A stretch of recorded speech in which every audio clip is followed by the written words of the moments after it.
Welcome into KCTV5's HomeRunKC Royals preview. I'm Jared Koller, and the Kansas City Royals All-Star break is over, and they're about ready to embark on a crucial 33-game stretch. Now, why is that important? Well, over the next 33 games, the Royals play 30 of those games against teams below 500. Now, the Royals are 2 games above 500, so these are games where the Royals theoretically have a chance to win every night. This is important because the Royals don't have any games with the first-place Cleveland Indians until August 18th. That's when they start a 3-game series, and they have 10 total games against the Tribe in August and September. So it's crucial now to gain ground on the Indians, possibly even overtake them in the Central where they currently trail 3 games back. And now's the time to do it because the Indians only have 16 games against teams below 500, whereas the Royals have 30. So the Royals have a lot weaker competition, and this is their chance to really gain some ground that they may have lost at the beginning of the year. So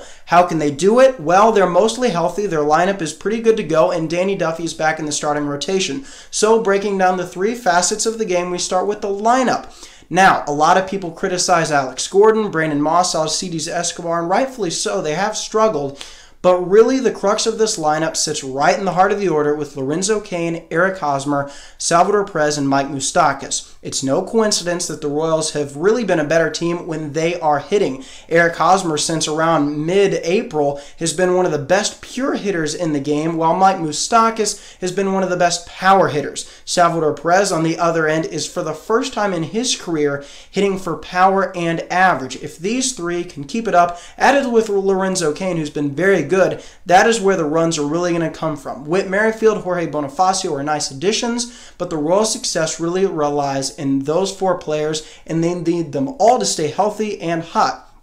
Now, the starting rotation, they're getting Danny Duffy back, and the real hero in the first half was Jason Vargas. I don't think as Royals fans you can expect him to duplicate that first half. He's going to regress a little bit, and that's why it's important that Danny Duffy and Ian Kennedy really step up to their forms that they showed last year to kind of have a 3-headed monster that every day that those 3 starters pitch, you feel like you have a really good chance to win, and you should expect to win every one of those games, especially with Jason Hamill being iffy at times, and that 5th starter right now currently being up in the air. So if the Royals really look at those 3 games as must-win games, they're going to be in very good business by the time August, September rolls around. Now, a lot of people have criticized the bullpen, and I think it's clear to understand that this bullpen is not as good as it was in 2014 and 15, and they shouldn't be expected to perform in the same way. A lot of people think this bullpen is one of the worst in baseball, but really, they have the 11th best ERA.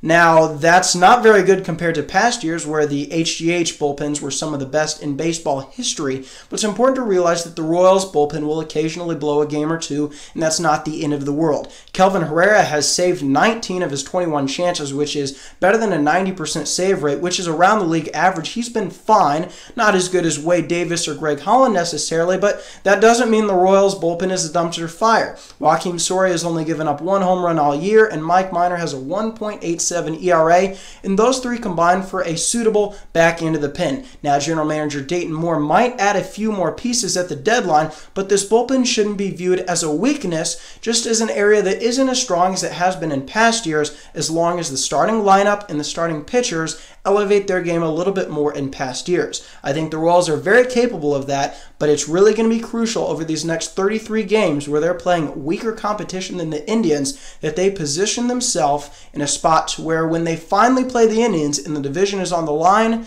they're in a position where they just need to win 2 out of 3, and they're not really digging a very deep hole. So that's it for now. We'll see how they do. Keep it tuned to KCTV5 and the HomeRunKC app for all the latest Royals news.